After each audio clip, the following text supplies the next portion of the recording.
വിദ്യാലയങ്ങളെല്ലാം അടച്ച് വീണ്ടും ഒരു വേനലവധിയിലേക്ക് പ്രവേശിച്ച ഒരു സന്ദർഭത്തിലാണ് നമ്മളെല്ലാവരും ഉള്ളത്. രക്ഷിതാക്കൾ പൊതുവെ അസ്വസ്ഥരാകുന്ന ഒരു സമയമായിരിക്കാം ഒരു പക്ഷേ ഇത്. ചില ആളുകളെങ്കിലും എത്രയും വേഗം ഒന്ന് സ്കൂൾ തുറന്നു കിട്ടിയാൽ മതി എന്ന് വരെ ചിന്തിക്കുന്ന ഒരു സാഹചര്യം പലപ്പോഴും ഉണ്ടാകാറുണ്ട്. യഥാർത്ഥത്തിൽ അവധി സമയം അല്ലെങ്കിൽ ഒഴിവ് സമയം എന്നൊക്കെ പറഞ്ഞാൽ അത് വലിയൊരു നിഅ്മത്താണ് എന്നാണ് റസൂൽ കരീം സ്വല്ലല്ലാഹു അലൈഹി വസല്ലം പഠിപ്പിച്ചത്. നിഅ്മതാനി മഗ്ബൂനും ഫീഹിമാ കസീറുൻ മിനന്നാസ് അസ്ഹഹതു വൽ ഫറാഗ്. പ്രവാചകൻ സ്വല്ലല്ലാഹു അലൈഹി വസല്ലം പറയാൻ രണ്ട് അനുഗ്രഹങ്ങളുണ്ട്. ആ രണ്ട് അനുഗ്രഹങ്ങള് പക്ഷേ മഹാഭൂരിപക്ഷം വരുന്ന ആളുകളും അതിൽ വഞ്ചിതരാവുകയാണ് പതിവ് എന്നാണ്. ഏതാണ് അനുഗ്രഹം? ഒന്ന് ആരോഗ്യമാണ്, രണ്ട് ഒഴിവ് സമയമാണ്. എന്താണ് ഒഴിവ് സമയം എന്നൊരു അനുഗ്രഹം കിട്ടിയിട്ടും ആളുകൾ അതിൽ വഞ്ചിക്കപ്പെടുന്നു എന്ന് റസൂൽ കരീം സ്വല്ലല്ലാഹു അലൈഹി വസല്ലം പറയാനുള്ള കാരണം രണ്ട് കാരണങ്ങളാണ്. ഒന്ന്, ഒരു ഒഴിവ് സമയം കിട്ടുമ്പോൾ സ്വാഭാവികമായിക്കൊണ്ടും അതിൽ പതിഞ്ഞിരിക്കുന്ന കുറച്ച് അപകടങ്ങളുണ്ട്. ആ അപകടങ്ങളെ കുറിച്ച് കൃത്യമായി ധാരണയില്ലാതെ അതിൽ പോയി പെടുമ്പോഴാണ്. രണ്ടാമത്തെ കാര്യം, ഒഴിവ് സമയം നന്മക്ക് വേണ്ടി ഉപയോഗപ്പെടുത്താതെ നല്ലൊരു പ്ലാനിങ്ങോടുകൂടെ നല്ലൊരു പദ്ധതിയോടുകൂടെ അതിനെ സമീപിക്കാതിരിക്കുമ്പോൾ സ്വാഭാവികമായിക്കൊണ്ടും അത് നമുക്ക് നഷ്ടമായിരിക്കും സംഭവിക്കുക എന്നതാണ്. അതുകൊണ്ട് പ്രിയപ്പെട്ട സഹോദരങ്ങളെ, നമ്മളെ സംബന്ധിച്ചിടത്തോളം ഈ ഒരു വലിയൊരു സമയം ഏറ്റവും നന്നായിക്കൊണ്ട് ചില ഉത്തരവാദിത്വ നിർവഹണ രംഗത്ത് നമുക്ക് ഏറ്റവും നന്നായിക്കൊണ്ട് ഉപയോഗപ്പെടുത്താൻ സമയമായിക്കൊണ്ട് നമ്മൾ ഇതിനെ കാണാൻ കഴിയണം. കാരണം എന്റെ മുമ്പിലിരിക്കുന്ന അനേകം വരുന്ന രക്ഷിതാക്കൾ നമ്മളോട് റഹ്മാനായ റബ്ബ് പറയുന്ന വല്ലാത്തൊരു വർത്താനുണ്ട്. യാ അയ്യുഹല്ലദീന ആമനു ഖൂ അൻഫുസകും വഅഹ്ലീകും നാറാ. എന്താ അല്ലാഹു പറഞ്ഞ നമ്മളോട്? നിങ്ങളെ തടിഞ്ഞ നരകത്തിൽ നിന്ന് കാത്തോളിന്ന് മാത്രമല്ല, നിങ്ങളെ കുടുംബത്തെ കൂടെ കത്തിച്ചൊലിക്കുന്ന നരകത്തിൽ നിന്നും രക്ഷപ്പെടുത്തുക എന്ന വലിയൊരു ഉത്തരവാദിത്തം ഞാൻ നിങ്ങളെ ഏൽപ്പിച്ചിട്ടുണ്ട് എന്നാണ്. ഈ ആയത്തിന് വിശദീകരിക്കുന്നിടത്ത് മഹാനായ അലി റളിയല്ലാഹു അൻഹു പറയുന്നുണ്ട്, അല്ലിമൂഹും വഅദ്ദിബൂഹും. നിങ്ങൾ നിങ്ങളുടെ കുടുംബത്തിന് അള്ളാന്റെ ദീന് പഠിപ്പിച്ചു കൊടുക്കണമെന്നാണ്. അവർക്ക് നിങ്ങൾ അള്ളാഹുവിന്റെ അദബ് പഠിപ്പിച്ചു കൊടുക്കണമെന്നാണ്. മഹാനായ ഹസനുൽ ബസ്രി റഹ്മത്തുള്ളാഹി അലൈഹി പറഞ്ഞു, മുറൂഹും ബിത്വാഅത്തില്ലാഹ് വഅല്ലിമൂഹുൽ ഖൈറ. നിങ്ങൾ കുടുംബത്തെ കൊണ്ട് നല്ല കാര്യങ്ങൾ കൽപ്പിച്ചു കൊടുക്കണമെന്നാണ്. അവർക്ക് ഖൈറായ കാര്യങ്ങൾ ചെയ്യാനുള്ള എല്ലാവിധ സാഹചര്യങ്ങളും നിങ്ങൾ ഒരുക്കി കൊടുക്കണമെന്നാണ്. സഹോദരങ്ങളെ, എങ്കിൽ ഈ ആയത്തിൽ പറഞ്ഞതുപോലെ നമ്മളെ കുടുംബത്തെ ഒന്ന് ചേർത്ത് പിടിക്കാനും നമ്മുടെ വളർന്നു വരുന്ന മക്കളെ ഏറ്റവും നന്മയിലേക്ക് നയിക്കുവാനും കഴിയുന്ന വല്ലാത്തൊരു അവസരമായിക്കൊണ്ട് ഈ സാഹചര്യത്തെ നമുക്ക് ഉപയോഗപ്പെടുത്താൻ കഴിയണം. ഒരു പക്ഷേ മക്കൾ സ്കൂളിൽ പോകുന്ന കാലം എന്ന് പറഞ്ഞു കഴിഞ്ഞാൽ വല്ലാതൊന്നും ഒരു പക്ഷെ നമുക്ക് അവരെ കിട്ടിക്കൊള്ളുന്നുണ്ടാവില്ല. രാവിലെ പോയി കഴിഞ്ഞാൽ ഒരു ദിവസത്തിൽ സിംഹഭാഗവും അവർ വിദ്യാലയങ്ങളിലാണ് ചെലവഴിക്കുന്നത്. പിന്നെ അവർ വളരെ കുറച്ച് സമയം മാത്രമാണ് നമ്മുടെ കൈകളിൽ കിട്ടുന്നത്. പക്ഷെ ഇപ്പോ A to Z 24 മണിക്കൂറും അവരെ നമ്മുടെ കൈകളിൽ കിട്ടുകയാണ്. നമ്മുടെ കൈകൾ എന്ന് പറഞ്ഞാൽ ഉത്തരവാദിത്തമുള്ള കൈകളാണ്. ഈ കൈകളിൽ ആ മക്കളെ തന്നത് റഹ്മാനായ റബ്ബാണ്. തരുമ്പോ നമ്മളോട് പറഞ്ഞത് ഇന്നിന്റെ കാര്യങ്ങൾ ചെയ്യാൻ വേണ്ടിയിട്ടാണ്. അതുകൊണ്ട് സഹോദരങ്ങളെ, ഈ ഒരു സമയത്തെ നമ്മളിൽ റഹ്മാനായ റബ്ബ് നമ്മുടെ മക്കളുടെ വിഷയത്തിൽ ഏൽപ്പിച്ച ഉത്തരവാദിത്തത്തെ ഏറ്റവും നന്നായി കൊണ്ട് ഉപയോഗപ്പെടുത്താൻ കഴിയണം. പലപ്പോഴും വെക്കേഷൻ എന്ന് പറഞ്ഞു കഴിഞ്ഞാൽ, വെക്കേഷൻ സ്കൂളൊക്കെ പൂട്ടിയാലോ എന്ന് പറഞ്ഞു കഴിഞ്ഞാൽ ആളുകൾ പൊതുവെ ശ്രദ്ധിക്കുന്നത് എന്താണ്? ഇനി കുറച്ച് വിരുന്ന് പോകാലോ, ഇനി കുറച്ച് കറങ്ങാൻ പോകാലോ, ഇനി കുറച്ച് ജോളിയായി നടക്കാലോ, ഇനി ഫുൾ എൻജോയ്മെന്റ് ആണ്, ഫുള്ള് ആ നിലക്ക് മാത്രം ശ്രദ്ധിക്കുന്ന ആളുകളുണ്ട്. വിരുന്ന് പോകണ്ട എന്നോ എൻജോയ്മെന്റ് വേണ്ട എന്നോ ഒന്നുമല്ലേ ഈ പറയുന്നത്. അതെല്ലാം വേണം, പക്ഷെ അത് മാത്രം പോരാ. അതെല്ലാം വേണം, പക്ഷെ അത് മാത്രം പോരാ. ചില ആളുകൾ അതിൽ മാത്രം പരിമിതപ്പെടുന്ന സാഹചര്യമുണ്ട്. സഹോദരങ്ങളെ, വിശ്വാസികളെ, നമ്മുടെ ഓരോ സമയവും നമ്മുടെ മുമ്പിലേക്ക് ഇട്ടുതരുന്ന ഓരോ സമയവും അത് ഏറ്റവും നന്നായി എങ്ങനെ എനിക്ക് പരലോകത്തേക്ക് ഉപകാരപ്പെടുന്ന വിധത്തിൽ ഉപയോഗപ്പെടുത്താമെന്ന് ചിന്തിക്കാൻ കഴിയണം നമുക്ക്. ദുനിയാവ് നമ്മൾ മറക്കണ്ട, പക്ഷെ പരലോകം ഒരിക്കലും മറക്കാൻ പാടില്ല. ദുനിയാവിന്റെ സുഖങ്ങളും ആനന്ദങ്ങളും ഒക്കെ നമുക്ക് അനുഭവിക്കാം, പക്ഷേ പരലോകം മറന്നിട്ടുള്ള ഒരു കളി അത് കളിക്കാൻ പാടില്ല. അതുകൊണ്ട് സഹോദരങ്ങളെ, ഈ സമയം അതിനു വേണ്ടി ഉപയോഗപ്പെടുത്താൻ നമുക്ക് കഴിയണമെന്നാണ്. ശരി, അപ്പൊ എന്തെല്ലാം കാര്യങ്ങളാണ് നമ്മൾ ശ്രദ്ധിക്കേണ്ടത്? ഒന്ന്, ഈ സമയത്ത് ഒരു ഒഴിവ് സമയം കിട്ടുമ്പോൾ ഉണ്ടാകുന്ന ചില അപകടങ്ങളുണ്ട്. ആ അപകടത്തിൽ നിന്ന് നമ്മുടെ മക്കൾ രക്ഷപ്പെടണം. അപ്പൊ സാധാരണഗതിയിൽ നമുക്കൊരു ഒഴിവ് സമയം കിട്ടി നമ്മൾ എന്താ ചെയ്യുക? പൊതുവെ ആളുകൾ എന്താ, ഒരു 5 മിനിറ്റ് ഒഴിവ് കിട്ടിക്കഴിഞ്ഞാൽ ഓട്ടോമാറ്റിക്കലി നമ്മുടെ കയ്യെ മൊബൈലിൽ കണ്ട് പോകും. പിന്നെ ഡാറ്റ ഓൺ ആക്കും. പിന്നെ സോഷ്യൽ മീഡിയ എന്ന വലിയ ഒരു പ്ലാറ്റ്ഫോമിലേക്ക് നമ്മൾ ഇറങ്ങും. അതാ സാധാരണ ചെയ്യാറുള്ളത് അല്ലേ സഹോദരങ്ങളെ? എട്ടും പൊട്ടും തിരിയാത്ത, പക്വതയില്ലാത്ത കാര്യങ്ങളെ കൃത്യമായി കൊണ്ട് വിവരീകരിച്ച് മനസ്സിലാക്കാൻ കഴിയുന്ന നമ്മൾ പോലും പലപ്പോഴും സോഷ്യൽ മീഡിയയുടെ അമിതമായ ഉപയോഗ കാരണത്താൽ കൈവിട്ടു പോകുന്ന സാഹചര്യങ്ങളുണ്ട്. അപ്പൊ അത് നമ്മുടെ മക്കൾക്ക് കിട്ടിയാലോ വലിയ തിരിച്ചടികൾ ഉണ്ടാകുന്നത് വല്ലാത്തൊരു സത്യമാണ് അല്ലേ? നമ്മുടെ സോഷ്യൽ മീഡിയ എന്ന് പറഞ്ഞു കഴിഞ്ഞാൽ സുഹൃത്തുക്കളെ, മക്കളെ നന്നായി ബാധിക്കുന്ന കേസാണ്. നന്നായി ബാധിക്കുന്ന കേസാണ്.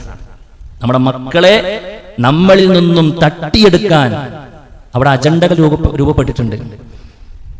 മക്കളെ വളർത്തുന്നത് പലപ്പോഴും ആ നിലക്കുള്ള ആളുകളാണ്. നമ്മൾ പ്രസവിച്ചിടുന്നുള്ളൂ, ആ മക്കളെ വളർത്തുന്നത് പലപ്പോഴും ഇന്ന് ആധുനിക മക്കളെ വളർത്തുന്നത് നമ്മളല്ല. പലപ്പോഴും ആ പിടുത്തത്തിൽ നിന്നും നമ്മുടെ മക്കളെ രക്ഷപ്പെടുത്താൻ നമുക്ക് കഴിയണം. മതനിരാശങ്ങളിലേക്ക് പോകുന്ന മക്കളുണ്ട്. എന്തിനാപ്പോ മതം, എന്തിനാപ്പോ കുറെ പരലോകം, അതിനൊന്നും കാര്യമില്ലാന്ന് എന്ന് മുളയിലേ ചിന്തിക്കുന്ന മക്കളുണ്ട് എന്ന്. അങ്ങനത്തെ ഒരു കുട്ടിന്റെ വാപ്പി ഇമ്മിന്ന് ഉണ്ടായിട്ട് എന്താ സുഹൃത്ത് നമുക്ക് കാര്യം അല്ലേ? നമ്മൾ കഷ്ടപ്പെട്ട് വളർത്തിയെന്നൊക്കെ നമ്മൾ പറയാ. വളർന്നു വന്നപ്പോ മതം തന്നെ വേണ്ട, അള്ളാഹ് തന്നെ വേണ്ട, അതിന്റെ ഒന്നും സ്കോപ്പില്ല, അതിന് വലിയ കഥല്ല എന്ന് ചിന്തിക്കുന്നിടത്തേക്ക് മക്കൾ പോയത് എങ്ങനെയാണ് നമ്മുടെ വീട്ടുപടികളിൽ ഉണ്ടായിരുന്ന, നമ്മുടെ വീടകങ്ങളിൽ ഉണ്ടായിരുന്ന മക്കൾക്ക് എങ്ങനെയാണ് ഈ ദുഷിച്ച കാഴ്ചപ്പാടുകൾ കിട്ടിയത്? അറിയുക, അത് അവരുടെ കരങ്ങളിലുള്ള സോഷ്യൽ മീഡിയയിലുള്ള ഉപയോഗം കൊണ്ടാണ്. അതുകൊണ്ടാ പ്രിയപ്പെട്ടവരെ അതിന് ശരിക്കും നമ്മൾ നിയന്ത്രിക്കണം എന്ന് പറഞ്ഞത് അല്ലെ? സൈബർ തട്ടിപ്പുകൾക്ക് മക്കൾ വിധേയമാകാം. ലൈംഗിക ചുവയുള്ള കണ്ടന്റുകൾ അത് ഇങ്ങനെ വാരി വിതറപ്പെട്ടുകയാണ്. നമ്മുടെ മക്കൾക്ക് ആ നിലക്കുള്ള ചിന്താ വൈകല്യങ്ങളെല്ലാം ചെറുപ്പം മുതൽ തന്നെ രൂപപ്പെട്ടു വരാൻ മാത്രമുള്ള അവർ വേറൊരു ദിശയിലേക്ക് കൊണ്ടുപോകാനുള്ള എല്ലാവിധ ട്രാപ്പുകളും സോഷ്യൽ മീഡിയകളിലുണ്ട് അല്ലെ? അതേപോലെ തന്നെ സുഹൃത്തുക്കളെ, അക്രമവാസന വളർത്തുന്ന ഗെയിമുകൾ. ഒരാളിങ്ങനെ ഇരിക്കുമ്പോ അതിനെ വെടിവെക്കുക, അതിനെ കൊല്ലുക, അതിനെ വെട്ടുക, അതിനെ നികത്തുക, തന്റെ മുമ്പിൽ ഒരു തടസ്സമായി നിൽക്കുന്നതിന് എല്ലാം എന്ത് വില കൊടുത്തും ഇല്ലായ്മ ചെയ്യുക എന്നൊരു ട്രെൻഡിലേക്ക് കുട്ടികൾ പോകാണ്. ആ റേഞ്ച് അവൻ റോട്ടും ഇറങ്ങിയാലും ഉണ്ടാകും. ആ ഒരു തീം അവൻ ജീവിതത്തിലേക്ക് ഇറങ്ങുമ്പോഴുണ്ടാകും. താൻ മുമ്പിൽ കണ്ടൊരു ലക്ഷ്യം നേടാൻ തന്റെ ചോരയാണോ എതിര്, ആ ചോരയെ ഭാവിയിൽ അവൻ വെട്ടില്ലാതാക്കാനും അവന്റെ മനസ്സുറക്കും. പക്കാ ക്രിമിനലുകളായി നമ്മുടെ മക്കൾ വളരും. അതിനുള്ള എല്ലാവിധ പദ്ധതികളും അവരുടെ കരങ്ങളിലുണ്ട്, നമ്മുടെ കയ്യെത്തും ദൂരത്തുണ്ട്. അതുകൊണ്ട് പ്രിയപ്പെട്ട മക്കളെ, പ്രിയപ്പെട്ട സഹോദരങ്ങളെ, നമ്മൾ നമ്മുടെ മക്കളുടെ കയ്യിൽ വലിയ ഒരു കടാര കണ്ടാൽ, വലിയ ഒരു മൂർച്ചയുള്ള വല്ല ആയുധങ്ങളും കണ്ടു കഴിഞ്ഞാൽ നമ്മൾ എത്ര സൂക്ഷ്മതയോടുകൂടി വാങ്ങിവെക്കും? അതിനേക്കാൾ വലിയ പ്രഹരങ്ങൾ സൃഷ്ടിക്കുന്നതാണ് ഈ പറയപ്പെട്ട സംഗതി എന്നുള്ളത്. അതുകൊണ്ട് സഹോദരങ്ങളെ, ഒരു ഒഴിവ് കിട്ടുമ്പോൾ നമ്മുടെ മക്കൾ നശിക്കുവാനുള്ള എല്ലാവിധ സംവിധാനം ഇന്ന് നമ്മുടെ മുമ്പിലുണ്ട്. അതുകൊണ്ട് അതിനെക്കുറിച്ചൊരു ജാഗ്രത നമുക്കുണ്ടാകണം. അതുകൊണ്ട് ബോധപൂർവമായ ഒരു നിയന്ത്രണം നമ്മുടെ ഭാഗത്തുണ്ടാകണം. ബോധപൂർവമായ ഒരു നിയന്ത്രണം നമ്മുടെ ഭാഗത്തുണ്ടാകണം. 16 വയസ്സിന് താഴെയുള്ള ആളുകൾക്ക് ഒരു സോഷ്യൽ മീഡിയയിൽ അക്കൗണ്ട് വേണ്ട എന്നതാണ് നമ്മുടെ തീരുമാനം. അങ്ങനെ തീരുമാനിച്ച രാജ്യങ്ങൾ ഉണ്ടായിട്ടുണ്ട്. അതിലേക്ക് നമ്മൾ എത്ര നാൾ നമ്മൾ ആഗ്രഹിക്കുന്നത്? സഹോദരങ്ങളെ, അതിന്റെ ആദ്യപടി എന്ന നിലയ്ക്ക് നമ്മുടെ വീടുകളിൽ തുടങ്ങാൻ നമുക്ക് കഴിയണം. നിശ്ചിതമായ സമയങ്ങൾ മാത്രം അവർക്ക് കൊടുക്കാൻ നമുക്ക് കഴിയണം. ഇനി അവർ മൊബൈലുകൾ ഉപയോഗിക്കുകയാണ് എങ്കിലും നമ്മുടെ രക്ഷിതാക്കൾക്ക് തന്നെ ഇരുന്നിടത്തുന്നത് കൺട്രോൾ ചെയ്യാൻ അവരെന്തൊക്കെയാണ് കാണുന്നത്, നിശ്ചിത സമയം കഴിഞ്ഞാൽ ആ ആപ്പ് അത് ഓട്ടോമാറ്റിക്കലി ആയിക്കൊണ്ട് അത് ക്ലോസ് ആകുന്ന, അത് നിന്ന് പോകുന്ന സംവിധാനങ്ങളൊക്കെ ഉണ്ട്. അതിനെക്കുറിച്ച് നമ്മൾ പഠിക്കണം. നിശ്ചിതമായ സമയങ്ങൾ അവർക്ക് കൊടുക്കുക, ആവശ്യം കഴിഞ്ഞത് വാങ്ങി വെക്കുക. അങ്ങനെ നമ്മുടെ കൺട്രോളിൽ നമ്മുടെ മക്കൾ വളരട്ടെ. ഇല്ല എങ്കിൽ സുഹൃത്തുക്കളെ, നമ്മുടെ മക്കൾ നമ്മുടെ കൈകളിൽ നിന്ന് പോകുവാൻ വലിയ കാരണമാണ് ഇനി വരുന്ന സമയങ്ങൾ എന്ന് പറയുന്നത്. ഒക്കെ കഴിഞ്ഞിട്ട് നിലവിളിച്ചിട്ട് കാര്യം ഉണ്ടാവില്ല. അതുകൊണ്ട് ഈ സമയത്ത് ഏറ്റവും നന്നായി കൊണ്ട് ഉപയോഗപ്പെടുത്താൻ നമുക്ക് കഴിയണം. ശരി, ഇത് നമ്മൾ കൺട്രോൾ ചെയ്യുമ്പോൾ അവർക്കൊരു ബദൽ സംവിധാനം കൂടെ നമ്മൾ കാണിച്ചു കൊടുക്കണം. നമ്മളെല്ലാം വേണ്ട വേണ്ട വേണ്ട എന്ന് പറയുന്നവരല്ല. അവർക്ക് വേണ്ടത് എന്ത് എന്ന് ശരിക്കും പഠിച്ച് അത് അവർക്ക് കൊടുക്കാൻ നമുക്ക് കഴിയണം അല്ലെ? അവർ അവരുടെ മാനസിക ശാരീരിക ഉല്ലാസത്തിന് അവർക്ക് കഴിയുന്ന സാധ്യമാകുന്ന എല്ലാ കാര്യങ്ങളും നമ്മൾ തന്നെയാണ് സെറ്റ് ചെയ്ത് കൊടുക്കേണ്ടത്. അവർ പുറത്തു പോയി കളിക്കട്ടെ, കൂട്ടുകാരുമൊത്ത് കളിക്കട്ടെ അല്ലെ? അവർ പുസ്തകങ്ങൾ വായിക്കട്ടെ. ക്രിയാത്മകമായ കാര്യങ്ങൾ, ബുദ്ധിയും ചിന്തയും ഒക്കെ ഉണരുന്ന രൂപത്തിലുള്ള പല പല കളികളുണ്ട്, പല പല വിനോദങ്ങളുണ്ട്, പല പല മത്സരങ്ങളുണ്ട്, എല്ലാം ഉണ്ട്. അതെല്ലാം അവർക്ക് കൊടുക്കാൻ നമുക്ക് കഴിയണം. അതിന് നമുക്ക് അത്തരത്തിലുള്ള കാഴ്ചപ്പാടുകൾ ഉണ്ടാകണം. നമ്മുടെ മക്കൾ ഇപ്പോൾ ഏത് പ്രായത്തിലുള്ളത്? അവനൊന്ന് ക്രിയേറ്റീവായിട്ട് ക്രിയാത്മകമായി കൊണ്ട് ചിന്തിപ്പിക്കാൻ, ഈ സമയം അവന്റെ ഭാവിക്ക് ഉപകാരപ്പെടുന്ന കാര്യങ്ങൾ ചെയ്യാൻ ഞാൻ എന്ത് ചെയ്യണം എന്നൊന്നിരുന്ന് ചിന്തിക്കാൻ രക്ഷിതാക്കളെ നമുക്കും കഴിയണം. അതിനെപ്പറ്റി ഒന്ന് പഠിക്കാൻ നമുക്ക് കഴിയണം. അങ്ങനെ ഒരു ശരിക്ക് നമ്മുടെ മക്കളെ ഈ സമയം നല്ല നിലക്ക് ഉപയോഗപ്പെടുത്താൻ ആവശ്യമായ കാര്യങ്ങൾ നമ്മൾ പ്ലാൻ ചെയ്യണം എന്നുള്ളതാണ് സൂചിപ്പിക്കുന്നത്. മറ്റൊന്ന്, നല്ലൊരു ഷെഡ്യൂൾ ഉണ്ടാക്കണം. സ്കൂളില്ല, ഇനി എപ്പോഴാണ് നീക്കേണ്ടത്? ഇനി നീക്കുമ്പോൾ നീക്കുക അല്ല.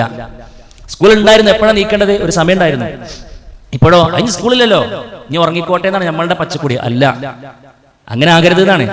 അങ്ങനത്തെ ഒരു അവസ്ഥയിലേക്ക് പോകരുത്. ഒരു ബെല്ലും ബ്രേക്കും ഇല്ലാത്ത അവസ്ഥയിലേക്ക് പോകരുത്. നമ്മൾ ഇരുന്ന് ഫാമിലി ഒരുമിച്ചിരുന്ന് ഈ പിന്നെന്താ പറയാ, ഈ ഒരു സമയത്ത്, ഒഴിവ് സമയത്ത് ഷെഡ്യൂൾ, സമയക്രമം നമ്മൾ ഉണ്ടാക്കണം. എപ്പോൾ ഉണരണം, എപ്പോൾ അവർക്ക് ഭക്ഷണം, എപ്പോൾ അവരെ ഏത് സമയം വരെ കളിക്കണം, ആ കളിയും ഈ ഒരു ഒഴിവ് സമയത്തിനുള്ളിൽ എല്ലാം അവർക്ക് കിട്ടണം. റെസ്റ്റ് കിട്ടണം, അവർക്ക് വിനോദങ്ങൾ നടക്കണം, അവരുടെ പഠനങ്ങൾ നടക്കണം, എല്ലാം നടക്കണം. എല്ലാത്തിനും പറ്റുന്ന രൂപത്തിലുള്ള നല്ലൊരു മനോഹരമായ ഒരു പ്ലാൻ ഉണ്ടാക്കാൻ പറ്റണം. അത് ഇരുന്നാൽ നടക്കും. അത് ഫാമിലി ഒരുമിച്ചിരിക്കണം എന്നാണ് പറയുന്നത്. നമ്മുടെ കുടുംബത്തിൽ എല്ലാവരും ഇരുന്ന് ഒരു മേശയ്ക്ക് ചുറ്റും ഇരുന്ന് അതൊരു വലിയ സംഭവമാക്കി കൊണ്ടുവന്ന് അങ്ങനെ ഇരിക്കാൻ സുഹൃത്തുക്കളെ നമുക്ക് കഴിയണം. മറ്റൊന്ന്, വീട്ടിലെ ഉത്തരവാദിത്തങ്ങൾ നമ്മുടെ മക്കൾക്ക് കൂടെ വിഭജിച്ചു കൊടുക്കണം. പലപ്പോഴും എന്താ ഉണ്ടാകാറിയോ, ഒരിക്കൽ ചമക്കേണ്ട ഡ്യൂട്ടി മാത്രമേ ഉള്ളൂ, ഒക്കെ കൊണ്ടേ കൊടുക്കലാണ്.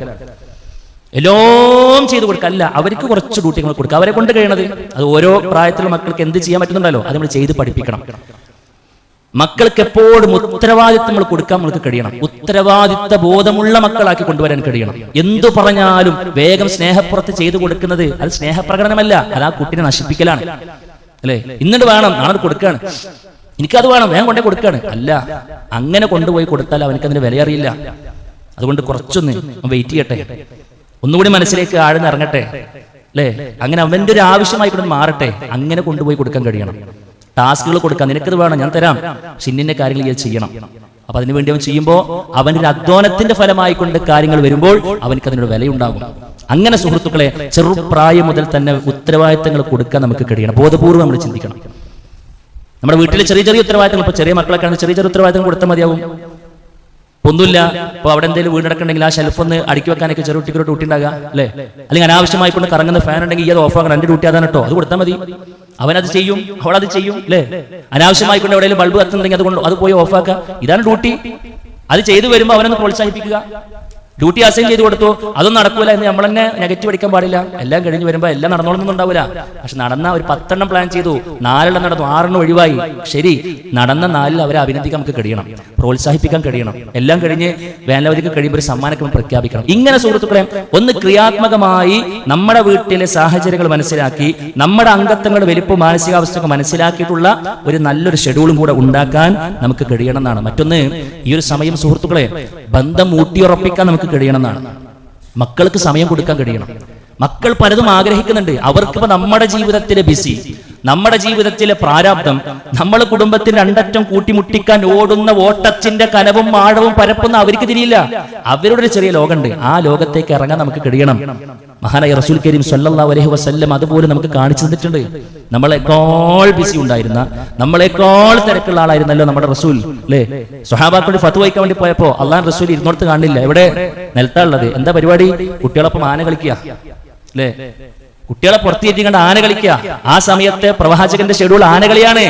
അലിച്ചോക്കിങ്ങള്, അള്ളാന്റെ റസൂൽ സല്ലല്ലാഹു അലൈഹി വസല്ലമ എല്ലാവർക്കും സമയം കൊടുത്തു എന്നാണ്. നമ്മുടെ മക്കൾ ആഗ്രഹിക്കുന്നുണ്ട്, പിച്ചൊന്ന് കളിക്കാൻ വരുമോ, ഉമ്മച്ചൊന്ന് കളിക്കാൻ വരുമോ എന്നാണ്. അവരിലേക്ക് ഇറങ്ങാൻ നമുക്ക് കഴിയണം, അവരെ ചേർത്തിരുത്താൻ നമുക്ക് കഴിയണം, അവരോട് സമയം സ്പെൻഡ് ചെയ്യാൻ നമുക്ക് കഴിയണം. അല്ലേ, പലപ്പോഴും ഈ രക്ഷിതാക്കൾക്ക് വന്നു പോകുന്ന ഒരു അബദ്ധമുണ്ട്. എന്തറിയോ, പെരുമാറ്റ വൈകല്യം നമ്മൾ പറയും. പെരുമാറ്റ വൈകല്യം നമ്മൾ പറയും, ഉണ്ടാകാൻ പാടില്ല.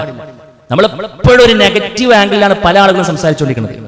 എന്തിനാ ചെയ്ത്, എന്തുകൊണ്ട് ചെയ്തില്ല, നമുക്ക് എങ്ങനെ ആക്കി കൂടാൻ, എങ്ങനെ ചെയ്യാം. അല്ലെ, ഇങ്ങനെ ഒരു വിമർശന രൂപത്തിലുള്ള ഒരു ശൈലി അതൊരിക്കലും പാടില്ല. മഹാനായ റസൂൽ കരീം സല്ലല്ലാഹു അലൈഹി വസല്ലം അരികിലിരുന്ന് ഒരു കുട്ടി ഇങ്ങനെ അതബില്ലാതെ ഭക്ഷണം കഴിക്കുകയാണ്. അതബില്ലാതെ ഭക്ഷണം കഴിക്കുകയാണ്. അവിടുന്ന് ഇവിടുന്നൊക്കെ വാരുന്നുണ്ട്. ജന്തു പണി കാട്ടുന്നല്ലോ വെച്ച്, യാ ഗുലാം സമ്മില്ല, എന്റെ മോനെ ബിസ്മി ചൊല്ലണം കേട്ടോ, കുൽ ബിയമീനിക്, വലത് കൈ കൊണ്ട് കഴിച്ചോക്കാം, വകുൽ മിമ്മാ യലിക്, എന്റെ അടുത്ത് നല്ല ഭക്ഷണം കഴിച്ചോക്കാം. ആ സ്വഹാബി പറയുന്നുണ്ട്, ഞാൻ ഇന്ന് വരെ ആ അതബ് തെറ്റിച്ചിട്ടില്ല എന്നാണ്. ഞാൻ ഇന്ന് വരെ അതബ് തെറ്റിച്ചിട്ടില്ല എന്നാണ്. ഒരു പിതാവിന്റെ പേരിലെ സൂറത്ത് നമ്മൾ കണ്ടില്ലേ, സൂറത്ത് ലുഖ്മാൻ. അല്ലേ, ഒരു പിതാവ് മകൻ കൊടുക്കുന്ന ഉപദേശമാണ്. എന്താ അതിലുള്ളത്? അതെങ്ങനെയാണ് ഏറ്റവും കനപ്പെട്ട ഉപദേശം കൊടുക്കുന്നത്. പക്ഷെ ആദ്യം വിളിക്കുന്ന വിളിയോ യാ ബുനയ്യ എന്നാണ്, എന്റെ പൊന്നു മോനെ എന്നാണ്. ആ അഭിസംബോധന ശൈലി പോലും പ്രിയപ്പെട്ടവരെ ശ്രദ്ധിക്കണം. നമ്മളിങ്ങനെ ഷൗട്ട് ചെയ്തിട്ട് നമ്മളിങ്ങനെ പവറാക്കിയിട്ടൊരു കാര്യമില്ല, അതിലൊന്നും ഒരു റിസൾട്ട് ഉണ്ടാവില്ല. അവരെ ചേർത്ത് പിടിക്കുന്നു. എന്റെ നന്മക്ക് വേണ്ടിയിട്ടാണ് എന്റെ വാപ്പ, എന്റെ നന്മക്ക് വേണ്ടിയിട്ടാണ് എന്റെ വല്യപ്പ എന്നോട് ഇത് പറയുന്നത് എന്ന് അവർക്ക് തോന്നണം.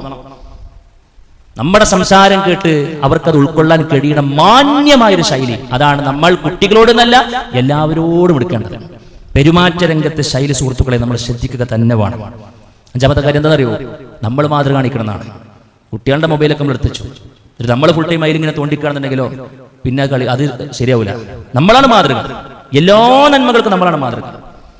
ഒരു കുട്ടിക്ക് പറയാൻ കഴിയണം, എന്റെ ഹീറോ എന്റെ വാപ്പയാണ്, എന്റെ ഹീറോ എന്റെ ഉമ്മയാണ്, പറയാൻ കഴിയണം. അല്ലേ, നമ്മൾ ലിമിറ്റഡ് ആയിക്കൊണ്ട് ഉപയോഗിക്കുന്ന രൂപം കാണണം. എല്ലാത്തിനും ഒരു സമയമുണ്ട്. സോഷ്യൽ മീഡിയ ഉപയോഗിക്കണം, അത് ഉപയോഗിക്കാൻ ഒരു സമയമുണ്ട്. വീട്ടിൽ വന്നു കഴിഞ്ഞാൽ അവിടെ നമ്മൾ എടുക്കേണ്ട സമയമുണ്ട്. അങ്ങനെ ഒരു എല്ലാത്തിനും ഒരു കൃത്യമായ സമയവും സന്ദർഭവും ഒരു അടുക്കും ചിട്ടയുമുള്ള ഒരു ജീവിതം നമ്മൾ കാണിച്ചു കൊടുക്കണം. അത് കേട്ട് നമ്മുടെ മക്കൾ വളരണം. അതേപോലെ തന്നെ സുഹൃത്തുക്കളെ, നമ്മുടെ മക്കളെ നമ്മൾ പഠിക്കാൻ വേണ്ടി പറഞ്ഞിട്ടുണ്ടാവും. ഇവിടേക്ക് പിന്നെ മദ്രസയ്ക്ക് മറ്റൊക്കെ നമ്മൾ പറഞ്ഞിട്ടുണ്ടാവും. അവർ കുറെ നന്മകൾ ശേഖരിച്ചിട്ടായിരിക്കും വരുന്നുണ്ടാകുക. ഭക്ഷണം കഴിക്കാതിരിക്കുമ്പോ വലതു കൈ കൊണ്ട് കഴിക്കണം, ബിസ്മി ചൊല്ലണം. അല്ലേ, പല കാര്യങ്ങളും അവർ പഠിക്കും. ഇവിടെ വരുമ്പോഴോ വാപ്പ കാണുന്നത് ഇടത് കൈ കൊണ്ട് കുടിക്കണാണ്, കുട്ടി വാപ്പാനെ കാണുന്നത് ഇടത് കൈ കൊണ്ട് കുടിക്കണ വാപ്പാനാണ്, വിസ്മിയല്ലാത്ത വാപ്പാനാണ്. പിന്നെ എങ്ങനെ ഇത് ജീവിതത്തിൽ പകരുക? ജമാഅത്തിന് കൃത്യമായി കൊണ്ട് പങ്കെടുക്കണം എന്നാണ് പിന്നെ വാപ്പ പിന്നെ മദ്രസയ്ക്ക് പറഞ്ഞ കുട്ടി കേട്ടത്. അസ്വലാത്തു ഖൈറും മിനന്നൗം എന്ന് പറയുമ്പോൾ വാപ്പ കൂർക്കം വിരിച്ച് കടന്നുറങ്ങാണ്. ജമാഅത്ത് എന്നുള്ളത് വാപ്പാന്റെ ഡിക്ഷണറിയിലില്ല. പിന്നെ കുട്ടിക്ക് എന്ത് സ്വാധീന സുഹൃത്തുക്കൾ ഉണ്ടാകുക? ഈ തിയറി പഠിച്ചുകൊണ്ടൊന്നും കുട്ടികൾ നന്നാവില്ല. കുട്ടികൾ ജീവിതം കൊണ്ട് പഠിക്കണം. ഏറ്റവും വലിയ ഗുരു അവന്റെ വാപ്പി ഉമ്മന്നെയാണ്. ഉമ്മയുടെ മടിത്തട്ടാണ് ഒരു കുട്ടിയുടെ ഒന്നാമത്തെ മദ്രസ. നമ്മൾ അങ്ങനെ തന്നെ മനസ്സിലാക്കണം.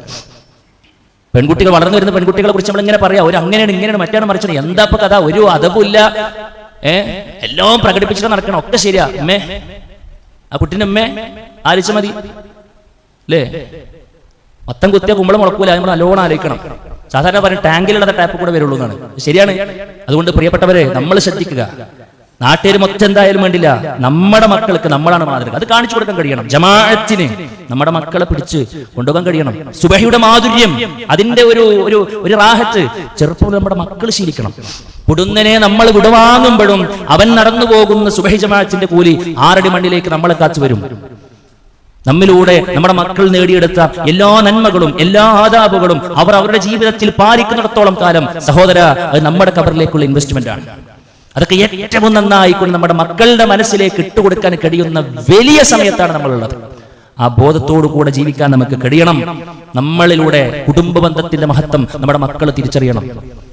കുടുംബത്തെ എന്റെ ഉപ്പ ഇരുച്ചിറവുകളിൽ കൊണ്ടു നടക്കുന്ന ആ സുന്ദരമായ സംഭവങ്ങൾ കാണണം. അതല്ല വാപ്പ ഫുള്ളി ഈഗോന്റെ ആളാണ്, വാപ്പാന്റെ അനിയന് ചെറിയ കാര്യം പറയുമ്പോൾ വാപ്പ പിണങ്ങിയിട്ട് വർഷങ്ങളായി, ഇതാണ് അടുത്ത തലമുറ കണ്ടുവരുന്നത്. പിന്നെ ഇപ്പൊ എന്തിനൊക്കെ അടുത്ത തലമുറയുടെ കഥ നമ്മൾ ആലോചിക്കണം. അതുകൊണ്ട് സുഹൃത്തുക്കളെ, നമ്മൾ എല്ലാ നിലക്കും നമ്മുടെ മക്കൾക്ക് മാതൃകയായിക്കൊണ്ട് ജീവിക്കാൻ പരമാവധി പരിശ്രമിക്കുക, പ്രാർത്ഥിക്കുക. അല്ലാഹു സുബ്ഹാനഹു വ തആല തൗഫീഖ് നൽകി അനുഗ്രഹിക്കുമാറാകട്ടെ. അഖൂലു ഖൗലി ഹാദാ അസ്തഗ്ഫിറുല്ലാഹ ലി വലക്കും വലിജമീഇൽ മുസ്ലിമീന വസ്തഗ്ഫിറു മിൻ കുല്ലി ദംബ് ഇന്നഹു ഹുവൽ ഗഫൂറുർ റഹീം. അൽഹംദുലില്ലാഹി വഹ്ദഹു വസ്സലാത്തു വസ്സലാമു അലാ മൻ ലാ നബിയ ബഅദഹു. അല്ലാഹു സുബ്ഹാനഹു വ തആലയുടെ വിധിവിലക്കുകൾ മാനിച്ചുകൊണ്ട് ജീവിക്കണമെന്ന് സൂചിപ്പിക്കണം. സുഹൃത്തുക്കളെ, മക്കൾ നമ്മൾ കുറേ സമയം കൂടെ ഉണ്ടാകുമ്പോൾ പലതും അവർ ചെയ്തേക്കാം, പലതും അവർ പറഞ്ഞേക്കാം. കുട്ടിപ്രായമാണ്, പലതും നമ്മൾ ആഗ്രഹിക്കാത്ത പലതും ഒരു പക്ഷെ വന്നേക്കാം. ക്ഷമ നശിക്കുന്നതിന്റെ അവസാനത്തെ പോയിന്റിൽ ഒരിക്കലും നമ്മൾ നമ്മുടെ മക്കൾക്കെതിരെ ശപിച്ച് പറയരുതേ ഒന്നും. ലാ തദ്ഉ അലാ ഔലാദിക്കും. ചില ഉമ്മമാർ ചില ഉപ്പമാർ പിരാഗി പറയുന്നത് കാണാൻ പറ്റും, ശാപത്തിന്റെ വാക്കുകൾ പറയുന്നത് കാണാൻ പറ്റും.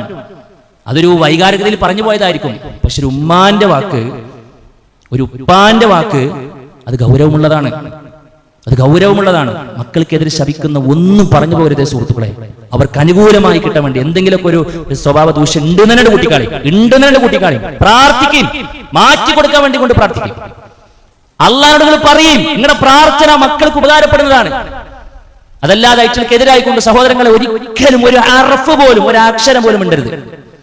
അല്ലാഹു തൗഫീഖ് നൽകി അനുഗ്രഹിക്കുമാറാകട്ടെ. മറ്റൊന്നെന്താണെന്നറിയോ, ഈ സമയത്ത് ഏറ്റവും നന്നായിക്കൊണ്ട് നമ്മൾ ശ്രദ്ധിക്കേണ്ടതാണ് മതമൂല്യങ്ങൾ നമ്മുടെ മക്കൾക്ക് പകർന്നു കൊടുക്കാൻ ഈ സമയം നമ്മൾ ഉപയോഗപ്പെടുത്തണം. ഒരു ഒഴിവ് കിട്ടുമ്പോഴും ആളുകൾ പലപ്പോഴും പിന്നെ അടുത്ത കോഴ്സിലേക്ക് മക്കളെ ചേർക്കണം. വേണ്ടെന്നല്ല പറയാം, ഷോർട്ട് ടേം കോഴ്സിലേക്ക് നമുക്ക് ചേർക്കാം കുറച്ച് സമയം.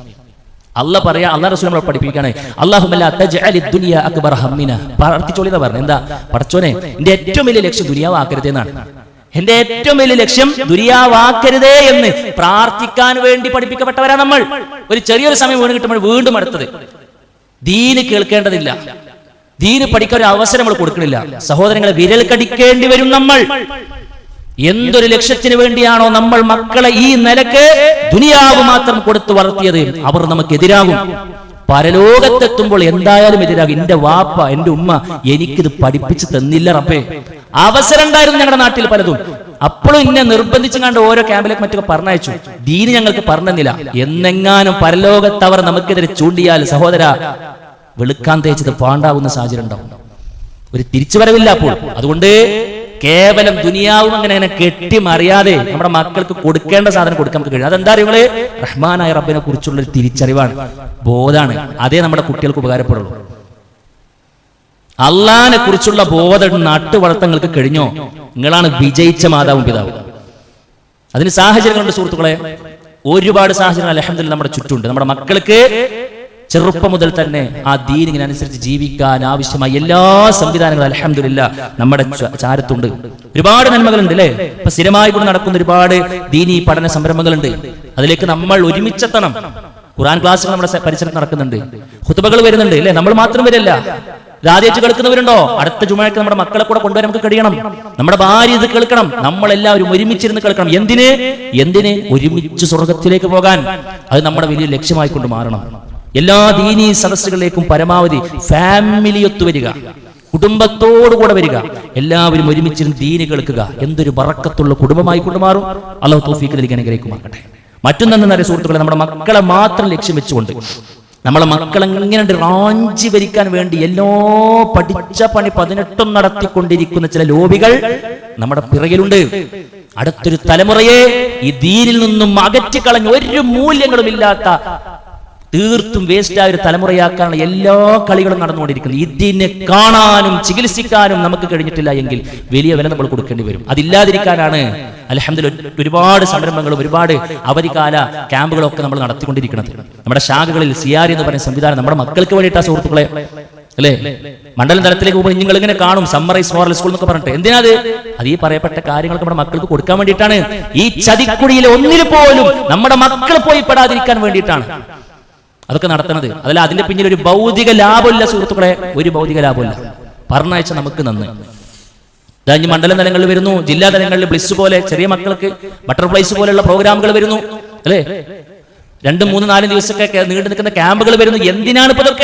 എന്തിനാണ് ഇതൊക്കെ? നമ്മുടെ മക്കളെ നമുക്ക് നഷ്ടപ്പെടാതിരിക്കാൻ വേണ്ടിയിട്ടാണ്. അതുകൊണ്ട് തെരഞ്ഞു പിടിച്ചോളി, അന്വേഷിച്ചോളി.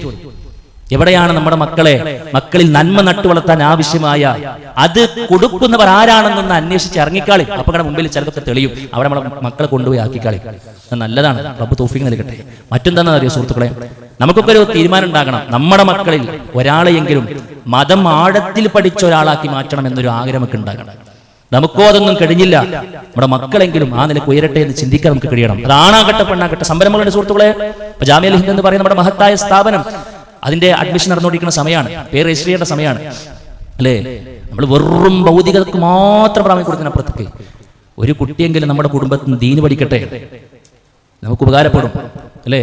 ഒരു കുട്ടിയെങ്കിലും വിശുദ്ധ ഖുർആൻ പരിപൂർണമായി കൊണ്ടും ഹിഫ്ള് ചെയ്ത് ഹാഫിളായി അവൻ മുഖേന നാളെ പരലോകത്ത് ആദരവിന്റെ കിരീടം അണിയിക്കുന്ന സൗഭാഗ്യത്തിലേക്ക് എനിക്ക് എത്താൻ കഴിയണമെന്ന് പ്രിയപ്പെട്ട ഉപ്പമാരെ തീരുമാനിക്കാൻ നമുക്ക് കഴിയണം.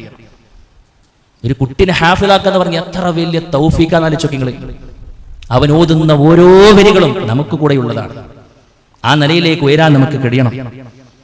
മഹാനായ ഇബ്നു ജൗസി റഹ്മത്തുള്ളാഹി അലൈഹി പറഞ്ഞു, കാന സലഫു ഇദാ നശഅ ലിഅഹദിഹിം വലദുൻ, ഒരു ആർക്ക് നമ്മുടെ മുൻഗാമികൾക്ക് ഒരു കുഞ്ഞുണ്ടായി കഴിഞ്ഞാൽ അവർ പറയുന്നതാണ് ശഗ്ലൂഹു ബിഹിഫ്ളിൽ ഖുർആൻ, അവർ ആ കുട്ടികൾക്ക് ഖുർആൻ മനഃപ്പാഠമാക്കുവാനുള്ള പണി കൊടുക്കുന്നതാണ് അല്ലേ? അവരതിൽ വ്യാപൃതരാക്കുന്നതാണ്. പ്രവാചകൻ സല്ലല്ലാഹു അലൈഹി വസല്ലമയുടെ ഹദീസുകൾ കേൾക്കുവാനുള്ള ഒരു സാഹചര്യം ഒരുക്കി കൊടുക്കുന്നതാണ്. എന്തിനാ? ഫയസ്ബുതു ബിഹിൽ ഈമാനു ഫീ ഖൽബിഹി, ആ കുഞ്ഞിന്റെ മനസ്സിൽ വളർന്നു വന്നുകൊണ്ടിരിക്കുന്ന നമ്മുടെ മക്കളുടെ മനസ്സിൽ ഈമാൻ അത് സ്ഥിരപ്പെട്ട് നിൽക്കണമെങ്കിൽ വിശുദ്ധ ഖുർആനിന്റെ പ്രവാചകന്റെ ഹദീസിന്റെയും ഒക്കെ ആ ഒരു തലോടൽ ഇങ്ങനെ കിട്ടിക്കൊണ്ടിരിക്കണം എന്നാണ്. അതുകൊണ്ട് സഹോദരങ്ങളെ, നമ്മുടെ മക്കൾ ദീന് പഠിക്കുന്ന സാഹചര്യം ഉണ്ടാകണം. എങ്കിൽ നാളെ പരലോകത്ത് സ്വർഗത്തിലേക്ക് ഒരുമിച്ച് കടക്കാൻ കഴിയുന്നതാണ്. നമ്മളെക്കാൾ ഉന്നതമായ പദവിയിൽ നമ്മുടെ മക്കളെത്തിയാലും ആ മക്കളുടെ കൂടെ സ്വർഗം പങ്കിടാൻ നമുക്ക് കഴിയുന്നതാണ് ഞാൻ ആമുഖമായി കൊണ്ട് ഓതി വെച്ച സൂറത്ത് തൂറിലെ 21 റഹ്മാനായ റബ്ബ് പറയണത്. അതുകൊണ്ട് സഹോദരങ്ങൾ, അതൊക്കെ ഒന്ന് കിനാവ് കണ്ടിട്ട് നമ്മൾ എന്തിനാണോ ഇവിടേക്ക് വന്നത് അതിനെക്കുറിച്ചൊന്ന് ശരിക്കും ആലോചിച്ച് റഹ്മാനായ റബ്ബ് നമുക്ക് ഇട്ടുതരുന്ന ഓരോ അവസരങ്ങളെയും ആ നിലക്ക് തന്നെ ഉപയോഗപ്പെടുത്താൻ നമുക്ക് കഴിയണം. റമളാൻ നമുക്കൊരു അവസരമായിരുന്നു, അതിന്റെ കുറെ ലക്ഷ്യങ്ങൾ ഉണ്ടായിരുന്നു, അത് നമുക്ക് കിട്ടി. ആ ലക്ഷ്യം നമുക്ക് നേടാൻ കഴിഞ്ഞ റബ്ബ് സ്വീകരിക്കുമാറാകട്ടെ. ഇതാ അടുത്തൊരു സാഹചര്യം വന്നിരിക്കുന്നു, ഇതിലൂടെ ചില കാര്യങ്ങൾ നമുക്ക് നേടാനുണ്ട്, അത് നമുക്ക് നേടാൻ കഴിയണം. ഇങ്ങനെ ഓരോ സാഹചര്യവും ഓരോ സന്ദർഭവും നമുക്ക് നൽകുന്ന അവസരങ്ങളായി കണ്ട് അതിലെങ്ങനെ ഞാൻ അതിനെ ഉപയോഗപ്പെടുത്തണം എന്നൊക്കെ മനസ്സിലാക്കി ഒന്ന് പ്രാർത്ഥിച്ച് നല്ല ലക്ഷ്യങ്ങൾക്ക് വേണ്ടി ഇറങ്ങി തിരിക്കുക. റഹ്മാനായ റബ്ബ് നമുക്കും നമ്മുടെ കുടുംബത്തിനും എല്ലാവർക്കും സ്വർഗ്ഗം നൽകി അനുഗ്രഹിക്കുമാറാകട്ടെ. മക്കളെന്ന ഉത്തരവാദിത്വം ചില്ലറ കളിയല്ല, അത് ഏറ്റവും നന്നായി കൊണ്ട് വിനിയോഗിക്കുവാനുള്ള, ഏറ്റവും നന്നായി കൊണ്ട് അത് ആ ഒരു അമാനത്ത് നിർവഹിക്കുവാനുള്ള തൗഫീഖ് അല്ലാഹു സുബ്ഹാനഹു വ തആല എല്ലാ നിലക്കും നമുക്ക് നൽകി അനുഗ്രഹിക്കുമാറാകട്ടെ. അല്ലാഹുവേ, അറിഞ്ഞും അറിയാതെയും വന്നുപോയിട്ടുള്ള ചെറുതും വലുതുമായ മുഴുവൻ തെറ്റുകളും കുറ്റങ്ങളും വിട്ടുപുറത്ത് മാപ്പാക്കി തരണമേ റബ്ബേ. അല്ലാഹുവേ, ഞങ്ങളുടെ കൂട്ടത്തിൽ കടം കൊണ്ടും രോഗം കൊണ്ടും മറ്റു മാനസിക ശാരീരിക വെല്ലുവിളികളും ബുദ്ധിമുട്ടുകൾ അനുഭവിക്കുന്ന ഒരുപാട് ആളുകളുണ്ട്, സഹോദരിമാരുണ്ട്. അല്ലാഹുവേ, എല്ലാവരുടെയും പ്രയാസങ്ങൾ നീ മാറ്റി കൊടുക്കണമേ റബ്ബേ. അള്ളാഹുവേ, ഞങ്ങൾക്ക് മുമ്പ് മരണപ്പെട്ടുപോയി ഞങ്ങളുടെ മാതാപിതാക്കൾ, കൂട്ടുകുടുംബക്കാർ, ആദർശ ബന്ധുക്കൾ, ലോകത്തിന്റെ വ്യത്യസ്ത ഭാഗങ്ങളിൽ പീഡിപ്പിക്കപ്പെട്ടുകൊണ്ടിരിക്കുന്ന, പ്രയാസപ്പെടുത്തിക്കൊണ്ടിരിക്കുന്ന ആദർശ രംഗത്തെ സുഹൃത്തുക്കൾ, വിശ്വാസികൾ, അള്ളാഹുവേ, ആ നിലക്ക് പ്രയാസം അനുഭവിക്കുന്ന എല്ലാവരുടെയും പ്രയാസം മാറ്റി കൊടുക്കണമേ റബ്ബേ. മരണപ്പെട്ടു പോയ ആളുകളുടെ ഖബർ നീ വിശാലമാക്കി കൊടുക്കണമേ റഹ്മാനെ. നാളെ അവരെയും ഞങ്ങളെ നിന്റെ ജന്നാത്തിൽ ഫിർദൗസിൽ ഒരുമിച്ച് കൂട്ടി അനുഗ്രഹിക്കണമേ റബ്ബേ. കത്തിയാളും നരകത്തിൽ നിന്നും രക്ഷപ്പെടുത്തണേ റബ്ബേ.